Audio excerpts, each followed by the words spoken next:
I do not know how many self-proclaimed best friends there are in the world, but I had one from my high school days. Even though we had no shared hobbies and our squirtly two-key bis, conversations never really clicked. She constantly went out of her way to talk. To me, once she got a boyfriend, her sense of superiority accelerated, and she started looking down on me at every opportunity. Eventually, after her own marriage failed, she stole my husband. That was 15 years ago. The resentment and hatred I felt back then had completely faded over time, but an incredibly satisfying and unexpected turn of events was waiting for me. My name is Mary Carter. I am a 47-year-old single mother. My daughter, Chloe, graduated from college this spring and successfully landed a great job. I might be a little biased as her mother, but she is a bright, thoughtful, and beautiful young woman, and I am incredibly proud of her. Her only flaw might be that she is a bit strong-willed. Recently, Chloe told me she wanted to treat me to a celebratory dinner with her first paycheck. I told her not to worry about it and to spend the money on something she wanted, but she insisted it was a milestone she had always dreamed of. She said we couldn't afford a Michelin-starred experience just yet, but there was a beautiful, upscale steakhouse downtown she wanted to take me to. Since she had already picked the place, I gratefully accepted her invitation. However, I never expected to run into the former best friend who stole my husband 15 years ago at that exact restaurant. Her name is Tiffany. Her current legal name is Tiffany Davis, taking my ex-husband's last name. Tiffany and I were classmates in high school. I got along fine with the other girls in my class, but I was never good at running in cliques and spent a lot of time on my own. I just didn't have much interest in the things they talked about, like reality TV shows, boy bands, fashion, music, and makeup. My grades were slightly above average. I excelled in art but was terrible at math. During lunch, I was the type of student who usually sat alone reading a book. For some reason, Tiffany constantly hovered around me. "Why are you always reading? You're a little weird, Mary. What is that book, anyway?" she asked one day.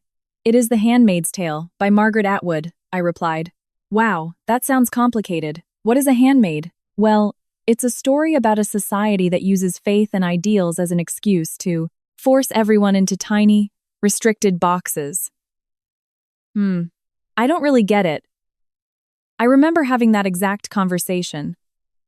Ultimately, Tiffany didn't care about the book at all, and the conversation went nowhere, but she continued to approach me anyway. Tiffany's grades were slightly below average. She was obsessed with keeping up with trends, and she was cute in a petite sort of way. I had absolutely no idea why she was interested in me, considering we had nothing in common. Gym class is such a drag, right? When it's humid, my hair gets so frizzy. It drives me crazy. Do you think that guy in the other homeroom is a loser? If I date someone, it definitely has to be an older guy. Are you really not interested in makeup at all? The things Tiffany talked to me about were always like that, and honestly, I had very little interest in any of it. It gradually turned into boasting, or what people today would call flexing and one-upping. I think it really started when Tiffany got a college-aged boyfriend. "Hey Mary, listen to this." One day during lunch, Tiffany made a beeline for my desk the second the bell rang. "My boyfriend took me for a drive yesterday." "Oh, nice. It's cool that college guys have their own cars. It's completely different from high school boys." Unlike living in the middle of New York City, we lived in a suburban town in Ohio where everyone needed a car to get around. A college student owning a car wasn't exactly rare. "That's cool," I said, looking up from my book and nodding politely. Tiffany looked satisfied and continued, "And he treated me to a really fancy, upscale Italian restaurant." A college student paying for a fancy Italian dinner might actually be a little rare. "That's great for you," I said. "You should get a boyfriend too, Mary. I'm fine for now." "Wow, what a waste," she laughed. "What is a waste?" "Because being a teenage girl in high school is the time in your life when you'll be the most popular." "Is that so?" "Yeah. Once you hit your mid-20s, you're basically past your prime." I guess that means in a few years, you'll be past your prime too, Tiffany."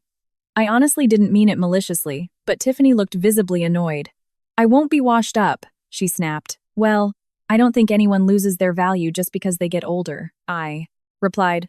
My conversations with Tiffany were always slightly disconnected like that. Even so, she continued to bring up her boyfriend unprompted. I got a designer purse from him yesterday. His mom thinks I'm so cute.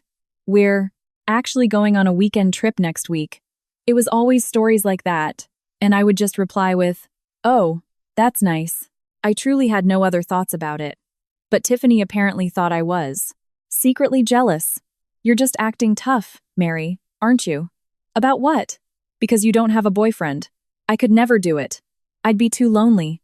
I like having time to myself, I answered, which made Tiffany look dissatisfied. She probably wanted a more envious reaction. One day, another classmate laughed and pointed out, "You and Tiffany are always together." Without missing a beat, Tiffany replied, "Yep, we're best friends." She threw her arm around my shoulder and said, "Right, Mary?" I gave a vague smile. Honestly, I didn't think we understood each other well, enough to be called best friends. Our hobbies and values were completely different. Our conversations barely made sense, but I also felt it wasn't worth the effort to openly deny it. That was how I viewed things. Looking back, I might have been a special existence in Tiffany's mind, even back then. However, her version of special was very different from what I would have imagined. After graduating from high school, we went our separate ways. I went to a local vocational design college to study fashion. I had almost no interest in dressing myself up, but I was very interested in designing clothes and sewing them myself. Tiffany, on the other hand, went to a traditional 4-year state university. Isn't going to a trade school a waste? You could have gotten into a normal university, Mary, Tiffany said to me with a puzzled look on our graduation day. I want to work in the clothing industry, I replied, but having a real degree from a 4-year college just opens more doors. As long as I can do what I want to do, I am fine with it, I said. Tiffany laughed. You really are weird, Mary. You know the amount of money you earn in your lifetime is completely different depending on whether you have a real degree or not. I was a little surprised she brought up something so out of character for her. In hindsight, it was her way of flexing her educational status. At the time, I was entirely focused on what I would learn at my design school and didn't care at all. After that, I barely saw Tiffany. Still, she would call me about once every 6 months. How are you doing, Mary? At first, it was just life updates, but the content gradually shifted. College is so fun. I went skiing with my sorority. We took a spring break trip to Miami. A guy whose family is basically old money asked me out. It sounded like she forgot why she even went to college in the first place. But I figured as long as she was having fun, that was fine. Once, I asked her what happened to the college boyfriend she dated in high school. Oh, I dumped that loser ages ago. My current boyfriend is an older guy who works in tech, and he's super rich. She began boasting so proudly that I immediately regretted asking. I was overwhelmed with design assignments and working a part-time job every day. I simply didn't have the time to listen to the minute details of Tiffany's daily life and romantic escapades. After graduating from design school, I got a job at an apparel manufacturer. Tiffany apparently got a job at a fairly well-known corporate office. During a phone call, she said, "Having a university degree really makes a difference. You're in apparel, right, Mary?" "I'm in the production management department at a garment factory," I told her. "What? You work in a factory? You said apparel, so I thought it would be somewhere a lot more glamorous." She sounded gleeful as she laughed. But the things I learned in the production management department drastically changed my life later on. Cost calculation, quality control, production, planning, negotiating with factories, and the practical knowledge I gained on the floor became a massive asset when I eventually started my own company. And, more than anything, I loved the work. I'm in HR at a beautiful corporate office in the city. They even asked me if I wanted to be the face of their new recruitment campaign, Tiffany bragged. But, just like always, she was unhappy because I didn't act surprised or jealous. Then, a year later, she called, "Mary, I'm getting married." When we met up, Tiffany showed off a massive diamond ring with a huge smile on her face. "Wait, we've only been out of school and working for a year, right?" "Both. Tiffany and I were 23. I'm quitting my job. He's incredible. He has his own tech startup and is making mid-six figures. He told me he wants me to quit working and just be a stay-at-home wife after we get married. Wow, that's great. Congratulations. I congratulated her genuinely. But Tiffany wasn't satisfied with just that. When you get married, you really need a man who is a good provider. Yeah, having financial stability is definitely a plus. You should find a successful guy soon too, Mary. Or are you still not interested? I enjoy my work right now. When the time comes, I'd rather be with someone who's fun to be around, even if he isn't incredibly wealthy. When I said that, Tiffany looked extremely displeased. You know, people judge women who settle for guys with no ambition, right? I don't really care what other people think. I still don't understand why anyone has to live their life worrying about society's evaluation. But apparently, in that moment, I was supposed to be much more envious of Tiffany's marriage flex. Tiffany got married and quit her job. Her wedding and reception were incredibly flashy, and they flew off to an exclusive tropical resort for their honeymoon. Marrying someone you love and never having to worry about money seemed like a happy outcome to me. Then came the pregnancy announcement, the birth announcement, and I went to see her baby. She had a baby boy named Liam. If she had asked me beforehand, I might have suggested a more classic name, but it was too late, so I kept my mouth shut. Women really should have babies while they're young, she told me. She was saying the exact same types of things as always, but her happiness didn't last long. I stopped hearing from Tiffany.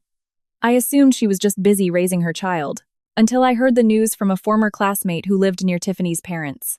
The classmate called me, assuming I already knew, since I was supposedly her best friend. But that classmate knew way more about the situation than I did. Tiffany's husband put on a good face for the public, but in reality, his startup was bleeding money, and he was constantly taking out massive personal loans to fund their lavish lifestyle.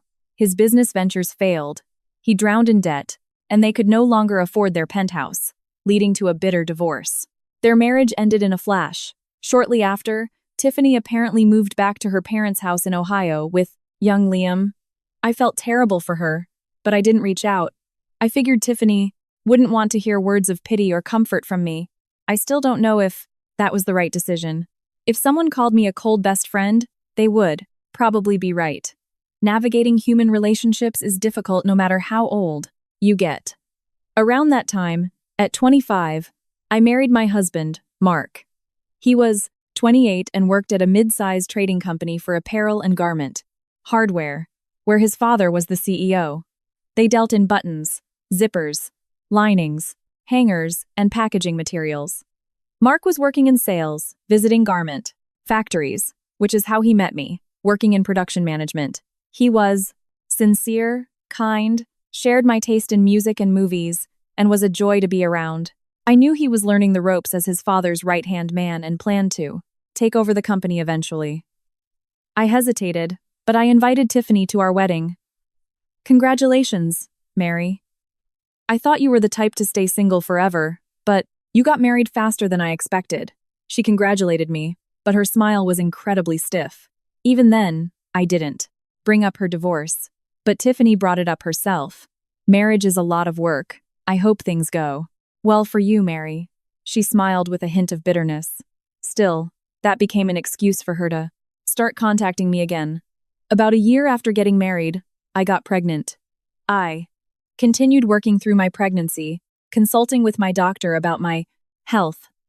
When Tiffany heard the news, she acted as thrilled as if it were her own. We can finally do playdates, she said, showing up at my house carrying a massive shopping bag. True to her overeager nature, the bag was filled with organic baby food, onesies, and parenting books. She was incredibly enthusiastic, telling me, "I'll teach you everything." I read all the best mommy blogs. At first, I was grateful, but that didn't last long. The veteran mom flexing began almost immediately. She lectured me on what pregnant women should watch out for, which was fine, but she also told me terrifying stories about pregnancy complications completely unprompted. When she found out I was still working, she said, "Are you really still going into the office? You're going to be so stressed out." Women these days prioritize their careers way too much. You'll regret it if you put your job over your baby. The worst part was that she said it all, sounding perfectly kind and concerned. When my baby was safely born, I felt a massive wave of relief. I had a beautiful baby girl and named her Chloe. You're so lucky. They say girls are easier. I had a boy, so it's exhausting. But boys are so cute. That was the very first thing Tiffany said to me after I gave birth. After discussing it with my husband, I decided to take a step back and focus entirely on raising Chloe until she was old enough for preschool. Once I made that choice, Tiffany started showing up at our house constantly. Mary, you're not using organic formula? The blogs say that's terrible for their development. Is she hitting her milestones? Every time we met, she found something to criticize. When Chloe went through a phase where she wouldn't eat her baby food, Tiffany immediately said, "It's probably because you're too neurotic. Babies pick up on that." When I caught a fever, she said, "I never once got sick when my baby was little. I guess my immune system is just stronger." It was a constant stream of comparisons and bragging. By the time my daughter turned 2, Tiffany started bringing her son Liam over to play more frequently. By then, Tiffany had become very familiar with my husband, Mark. You work so hard. Men who run companies are just built differently, aren't they? Tiffany was extremely good at inflating a man's ego. My husband would smile, awkwardly, and say, "No, I'm just doing my job." He once confided in me, looking confused. "Tiffany is an old friend of yours, right? She's a very different type of person than you." A few years later, my father-in-law's health declined, and Mark took over as CEO, earlier than planned. Taking charge of a company with hundreds of employees made things hectic at home. Since Chloe had started preschool, I began using my free time to help out at my husband's company. It was around that time that Tiffany's behavior began to shift. "It must be nice being a CEO's wife." She used to say it like a joke, but a strange obsession started creeping into her tone. She began visiting us even more often under the guise of needing advice. In reality, she didn't have anything specific to discuss. We would eat meals together, share some wine, and on the surface, it looked like we were two families who were just very close friends. Tiffany's son, Liam, was a quiet, gentle boy. Maybe because she was a girl, my daughter Chloe, who was 2 years younger, acted more like the older sibling. It was heartwarming to see the kids get along so well, and my husband completely bought into Tiffany's claim that we were best friends since high school. Because of that, Mark would say, "Being a single mother is tough. Let's help her out as much as we can if she's struggling. She's your best friend, after all." Looking back now, that was a terrible mistake. One day, Chloe whispered to me, "Mommy, what's wrong, Chloe? I don't like Aunt Tiffany." "Why? Does she say weird things when Mommy isn't around?" "What do you mean by weird?" Piecing together my young daughter's clumsy explanation, I realized Tiffany had been insulting the clothes and toys I bought, saying, "Your mommy has no taste." She also told my daughter, "If you're not a good girl, Daddy will hate you. Daddy might like Aunt Tiffany more than you." Young Chloe didn't fully understand the meaning behind the words, but she felt the malice and was deeply hurt. I had a bad feeling, but I brushed it off, thinking, surely not. Even when I noticed the physical distance between my husband and Tiffany getting closer than before. Even when I noticed their hands or shoulders brushing against each other more frequently. Even when my husband started coming home much later than usual, I kept thinking, surely not, and I never interrogated him. Then, the defining event happened. One night, Tiffany showed up at our house in tears. "I'm pregnant. And Mark is the father." When my husband's name came out of Tiffany's mouth, my mind went completely blank. "I'm so sorry." Tiffany collapsed onto the couch, sobbing. "Wait, hold on." My husband's face turned pale. "We can't hide it anymore," Tiffany cried, staring up at him. I looked at my husband. "Are you going to deny it?" I asked. He stammered. "No, it's just, if he had no idea what she was talking about, he would have denied it. Immediately." I didn't want to believe it. I couldn't believe it. I really thought it was impossible. I gripped my daughter Chloe's hand tightly and said quietly, "Understood. I want a divorce." My husband panicked and tried to make excuses, but I had absolutely no intention of listening.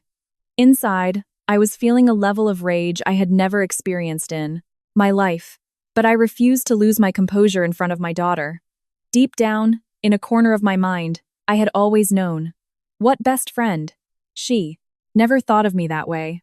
She saw me as a rival, constantly competing with me, always trying to look down on me. I was also at fault for not putting a stop to it when her attitude toward my husband clearly changed after he became CEO. But I had trusted him. I was betrayed by my husband and my self-proclaimed best friend. At that moment, I swore I would never forgive either of them. They could do whatever they wanted. Together. There was not a single shred of room for discussion. Shortly after, the divorce was finalized. We negotiated the division of assets and alimony through lawyers, and I took Chloe and moved out. My younger brother had just gotten married and started a new life in Chicago, so I didn't move back to my parents' house. Instead, I rented a small apartment. I found out later that Tiffany's pregnancy was a complete lie, but by the time I heard that, everything was already over. For a while after the divorce, I felt completely empty inside. Then, one night, my smartphone rang. Mark's name appeared on the screen. I hesitated for a moment before answering. The line was silent for a few seconds. The pregnancy was a lie. That was the very first thing he said. Tiffany admitted it herself. I said nothing in response. I am so sorry. I had a moment of weakness. His voice sounded like he was on the verge of tears. Can we please try again? I exhaled quietly. I trusted you. That's why I didn't listen to your excuses. That day, I didn't think I needed to hear them. Mark, the fact that you betrayed me hasn't changed. Even if Tiffany tricked you, that doesn't make what you did something light enough to forgive. I heard a small sob from the other end of the line. I will allow you visitation rights as Chloe's father, but we will never get back together. I said what I needed to say and hung up. I didn't cry. I had already cried all the tears I had left. From that day forward, I decided to only look ahead, for the sake of making a living, and for Chloe.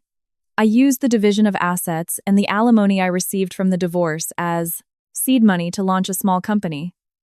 The things I learned at the apparel manufacturer, the knowledge from the production management department, the experience I built on the factory floor, I believed all of it would become my weapons. Of course, it wasn't smooth sailing from the start. I struggled with cash flow. There were nights I stayed up late, staring intensely at accounting spreadsheets. If Chloe ran a fever, I would leave work early to pick her up, put her to bed, and then start working again. That was my everyday life, but I never felt like it was suffering. I had a daughter I needed to protect. Chloe worked incredibly hard right alongside me. Even when she was little, she would smile and say, "Good luck at work, Mommy," as she saw me off. As she grew older, she started helping out little by little, and before I knew it, she had become the pillar supporting me. On the days she was scheduled to see her father, he would come pick her up and drop her off at home. But when Chloe found out he had married Tiffany, she said, "I don't want to see Dad anymore." I didn't even try to convince her otherwise. When I passed that message along to my ex-husband, he seemed deeply shocked, but I felt he brought it entirely upon himself. Before I knew it, 15 years had passed. During that time, I barely spent a single second thinking about my ex-husband or Tiffany. And then came the day of my daughter's first paycheck. Mom, thank you for everything you've done for me. Tonight is my treat. Order whatever you want. The dry-aged tomahawk, the lobster tail, anything. Seeing my daughter smile as she said that, I truly felt from the bottom of my heart that the last 15 years of hard work were worth it. I'd love to say I'll take you up on that, but I think I just want the classic sirloin and a baked potato, I replied. I knew it. My daughter laughed. Since the pandemic, a lot of restaurants had switched to QR code menus, but this upscale steakhouse still handed you heavy, leather-bound menus. You've always loved the simple cuts, Mom. A massive Wagyu steak is just too rich for me. I love a good sirloin and some garlic asparagus. People might call me cheap, but I just really don't care for caviar or truffle butter. I'm treating you, so you should order the expensive stuff. My daughter took after me. She ended up ordering a standard filet mignon and a side of mac and cheese. You're eating the exact same kind of things, I pointed out. Just sitting here in this beautiful restaurant with my daughter and having these casual conversations made me incredibly happy. 15 years ago, I could never have imagined a future like this. Then, wait, Mary? I heard a familiar voice and turned around to see a woman standing there. Tiffany, my self-proclaimed best friend from high school. The woman who stole my husband and my daughter's father. Wow, it's been forever. It had been 15 years. Why, of all days and all places, did I have to run into the one person I never wanted to see again? Tiffany walked right up to our spudda table. You haven't changed at all, Mary. It's been a while, I answered shortly. Tiffany's eyes darted to our table. Classic sirloin, baked potato, mac, and cheese. Instantly, a smirk formed on her lips. Still tight on money, I see. You're only ordering the basic stuff. I thought it was bizarre to insult someone for looking poor based on their steak order when we were sitting in the exact same expensive restaurant. But I just said, I'm eating it because I like it. Sure, whatever you say. Tiffany turned and sat down at the table right next to ours.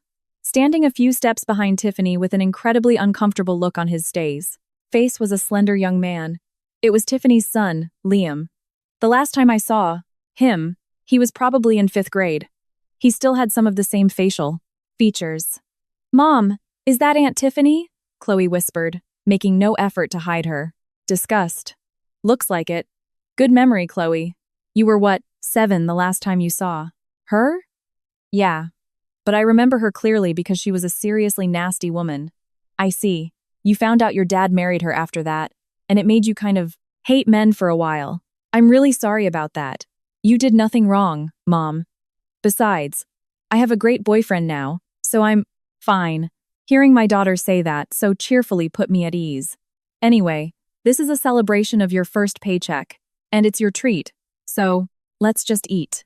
Hearing my daughter say that, Tiffany leaned way out of her booth from the next table. Oh, your first paycheck? Congratulations. I guess that means you really couldn't afford to order anything high-end. She was being unbelievably nosy. Just to show off, Tiffany loudly started, ordering the Grand Seafood Tower, a prime bone-in ribeye, and a bottle of expensive champagne back-to-back. But I honestly just think it's a matter of preference. My son is a senior software engineer at a massive tech company. You know, he gets stock options. I'm only here today because he offered to treat me. Right. Now I remember. Tiffany was always like this. She loved finding weird, trivial things to flex and assert dominance over. There are plenty of great jobs in the tech industry, but flexing about it out of nowhere was just awkward. In fact, Liam, who was sitting across from her, looked absolutely mortified. Tiffany kept going. And I'm working at a gorgeous new store now. I'm just a floor supervisor right now, but they're going to make me the regional manager soon. Tiffany is the same age as me, 47. Generally speaking, we're middle-aged women. I wondered briefly what kind of gorgeous store she was talking about. It's the new luxury designer boutique that just opened in the high-end mall, downtown. The customers are all high society people. Oh? Seeing me genuinely surprised for once must have boosted her ego, because Tiffany broke into a massive smile and ordered another round of oysters. After 15 years, I didn't even feel resentment anymore. All I could think was, wow, some people really never change. But my daughter Chloe felt differently. She stared hard at Tiffany's face. Do you remember me? I was in 1st grade, but I remember you perfectly. Huh? Tiffany's smile froze slightly. I remember when you told me, if you're not a good girl, Daddy will hate you. And I remember when you said, Daddy might like Aunt Tiffany more than you. Oh, come on, that was so long ago. Kids misunderstand things all the time. Tiffany waved her hand dismissively, trying to laugh it off. But Chloe had no intention of letting her. Chloe looked at me. Mom, yeah? Why don't you fire her? Tiffany looked totally confused, not understanding what my daughter meant. Chloe, I could only smile bitterly. I just realized my daughter had remembered what happened when she was a child this entire time and still hadn't forgiven Tiffany. Realizing how deeply she had been hurt made me feel terrible. As a parent. I mean, Mom, you're the CEO, right? Huh? The smile vanished entirely from Tiffany's face. You work at the boutique my mom's company owns, Aunt Tiffany. The only luxury, designer boutique that just opened downtown is the one managed by my mom's retail group. Tiffany's face completely changed color. What do you mean? I answered slowly. I started a company 15 years ago, right after the divorce. At first, it was just one small clothing line, but now we have retail, locations nationwide. What? No way. You're lying. Why would I lie about something like that? The store you work at is one of mine. Tiffany turned noticeably pale. So you're the CEO, Mary? Yes. What the hell? I thought Mark threw you out and you were living a miserable, pathetic life. The shock must have made Tiffany blurt out her true feelings. Strictly speaking, I wasn't thrown out. Tiffany lied and stole my husband from me. After the divorce, I worked from morning until night and made a mountain of mistakes. Even so, I listened to my customers and built things up step by step. Before I knew it, we had more stores, more employees, and it became a corporation too big for me to run on my own. Meanwhile, Tiffany was still doing the exact same thing she did 15 years ago, comparing herself to others, desperately trying to prove she was winning, even dragging her own son into it. That's when my daughter chimed in again. By the way, I just got hired at a Fortune 500 company. It might not be as impressive as a senior tech engineer, but it's not bad. My daughter is strong-willed, but regardless of her anger toward Tiffany, I didn't think it was right to use Liam as a comparison point. Chloe, that's enough. That's not nice, I warned her. Okay. I'm sorry. She apologized immediately, but it had clearly dealt massive damage to Tiffany, who was biting her lip, looking incredibly frustrated. Suddenly, Tiffany flashed a terrifyingly unnatural smile. Hey, Mary, please. What? I'm so sorry about earlier, and about everything in the past. Just please don't fire me. Well, I never had any intention of firing her over something like this to begin with. I'm not mad. You really haven't changed at all, Tiffany. For some reason, she took that to mean she was completely forgiven. Oh, well then, since we're best friends, you'll give me the VIP treatment and put in a good word for my promotion, right? She was making an unbelievably audacious request. We're best friends, right? I looked at her calmly and said, I expect my employees to be the kind of people who don't look down on others, don't constantly compare themselves to people, and don't mock our customers. What? What are you talking about? Human Resources handles all personnel decisions. I don't make business choices based on personal emotions. I didn't even know you worked for us until today. What? That's so cold. Just as Tiffany shouted that, Liam, who had been completely silent, finally spoke up. Knock it off, Mom. It was a deep, adult voice, completely different from the child I remembered. What is wrong with you all of a sudden? I am so completely sick of you. I'm glad we ran into Mary and Chloe today. What does that mean? My daughter looked at my face, but I had no answer. Either. Liam looked straight at me and my daughter, his expression full of genuine regret. I'm so sorry for what happened today, and for everything my mother did in the past. Liam was absolutely 0% at fault. Seeing a son have to apologize for his mother was heartbreaking. Liam was 9 years old back then. He wasn't a toddler who understood nothing. I remember him playing so nicely with my much younger daughter. I had never once stopped to consider how he must have felt, living with a new stepfather after all that happened. You have absolutely nothing to apologize for, Liam. But it's a fact that my mother stole Chloe's father from her. He was a really good guy, and he was always so nice to me. That was true. Mark was a good husband to me and a good father. Hearing that he managed to build a good relationship with Liam brought me a small sense of relief. Mom, you've never changed. That's exactly why Dad packed up and moved out. It was a shocking revelation dropping from Liam's mouth. What are you talking about? Shut your mouth. I'm moving out too. I'm done living in that house with just the two of us. Hearing Liam's words, Tiffany's face turned bright red, and she screamed, What? Are you saying? You're talking to your mother. I'm saying this because you are my mother. Liam shook his head quietly. I've Watched you constantly compare yourself to other people since I was a kid.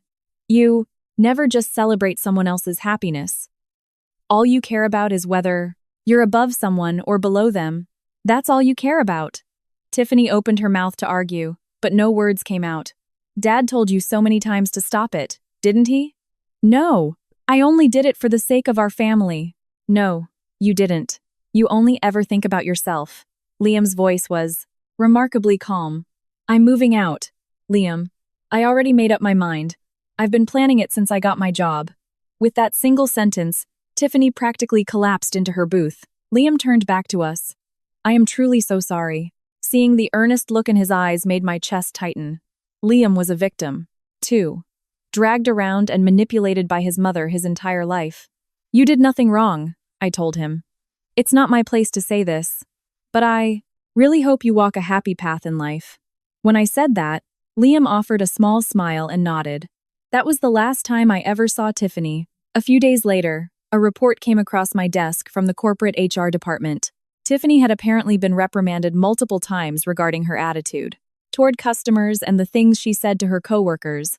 After an investigation following company protocol, it was determined she was entirely unsuited for the high-end customer service industry, and she was let go.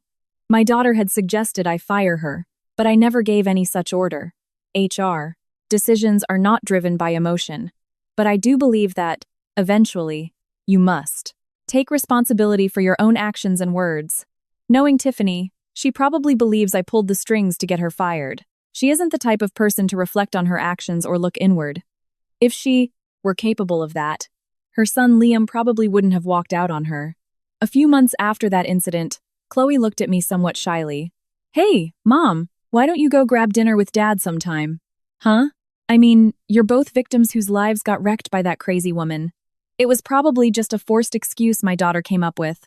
I thought about it for a moment. A part of me wanted to see him, but another part of me felt it was way too late for that. But while a husband and wife become strangers when they divorce, he would always be my daughter's one and only father. I'm fine, I told her. If you want to see him, Chloe, you should go. I'm sure he'd be thrilled. Yeah, I don't know. You should show him what an incredible young woman his daughter grew up to be, and tell him about your great new job. Yeah, okay, yeah, I will do that. Chloe smiled happily. Because of that, I ended up contacting my ex-husband for the first time in a very long time. When I told him his daughter wanted to see him, Mark sounded overjoyed. Actually, I'm in the middle of a divorce mediation with Tiffany right now. Mark laughed weakly over the phone. Is that so? I didn't ask for any details. I can never forgive him for cheating. The fact that he deeply hurt me and our daughter will never change. But listening to his voice, it suddenly occurred to me that he was just another person whose life was derailed by getting involved with Tiffany. Considering he was dealing with Tiffany, I could only imagine how brutal the divorce proceedings were. When your divorce is finalized, I'll treat you to a celebration dinner, I said, lightly. Mark sucked in a breath for a second. I'll do my best, he said, sounding embarrassed and slightly flustered. It reminded me of the tone he used to use all the time back when we lived together. I used to love that shy look he got on his face. We had been through so much, but being able to casually banter like this again made me feel a little happy. Mom, Dad looked so old. That was the very first thing Chloe said when she walked through the door after having dinner with Mark. He didn't even look like a dad anymore. More like an old grandpa. She was laughing, clearly in a good mood. Well, he is 50 now. Of course, he's going to age. But you still just look like Mom. Well, thank you. I was relieved to see she genuinely enjoyed reuniting with her father. Oh, and Dad told me Liam moved out and is living with his girlfriend now. Wow. I guess having a girlfriend gave him the final push he needed to cut ties with Tiffany. I mean, think about it. If you got a girlfriend and were thinking about getting married, would you ever want to introduce her to that crazy lady? She would definitely ruin the wedding. Hearing her say that with half-closed eyes, I had to agree completely. In the end, the things you do and the words you say always come back to you. The reason Tiffany is completely alone right now is a result of her own actions. Constantly comparing yourself to others, acting tough by forcing yourself to, Order expensive things you don't even like. Gloating over people you think are beneath you, there is no real happiness in any of that. Hey, Mom, let's go out to eat again soon. Sure, next time. It's my treat. And we'll go somewhere a little more low-key. Yes, but you're just going to order a plain chicken breast and a side salad. Again, aren't you? Probably. But sitting here, laughing, and eating the food I love with the person I love is what true happiness is. That is why, right now, I am completely happy.